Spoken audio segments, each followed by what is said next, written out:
हाँ जी बिल्कुल, जश्न आज़ादी की तैयारियां जोशो खरोश से जारी हैं। मुल्तान इंतज़ामिया ने भी आज परचम कुशाई के साथ पौधों की तकसीम करके जश्न आज़ादी का आगाज़ कर दिया है। डिप्टी कमिश्नर मुल्तान वसीम अहमद संधू हमारे साथ मौजूद हैं, उनसे जानते हैं इस मौका पर शहरियों को क्या पैगाम देंगे। जश्न आज़ादी का मौका है। सबसे पहले तो मुल्तान के शहरियों को, पूरे पाकिस्तानियों को जश्न आज़ादी मुबारक मैं कहूँगा। हम आज 1 अगस्त से बाकायदा अपनी तकरीबात का आगाज़ कर दिया है। 1 अगस्त से 14 अगस्त तक हम इसी तरह पूरे जोशो जज्बे से मुख्तलिफ एक शेड्यूल है, वो आपको हमारे ऑफिस से भी मिल जाएगा।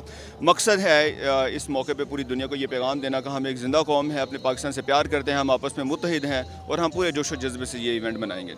हाँ जी बिल्कुल, जोशो जज्बे से इस इवेंट को मनाया जा रहा है। शहरियों की चौक घंटा घर पर एक बड़ी तादाद मौजूद है, जहाँ पर रैली भी निकाली गई है। इसके साथ साथ आगाही मुहिम की गई है शजरकारी के लिए, ताकि बढ़ने वाली जो मौसमियाती तब्दीली हैं इसके पेश नज़र शहरियों को तरगीब दी जा रही है कि वो शजरकारी करें। परचम कुशाई के साथ इस तकरीब का बाकायदा तौर पर आगाज़ किया गया है, जिसमें commissioner Multan Amir Karim Khan, city police officer Multan Sadiq Ali Dogar और इसके साथ साथ डिप्टी कमिश्नर मुल्तान ने इन तकरीबात का आगाज़ किया और पूरे जोश और जज्बे के साथ जश्न आज़ादी मनाने के लिए तकरीब का इनेकाद किया गया। और ऑपरेशन बुनियानुल मरसूज़ की और मार्का हक की कामयाबी भी दोहरी कामयाबी पर पाकिस्तानियों के साथ जश्न आज़ादी मनाया जाएगा।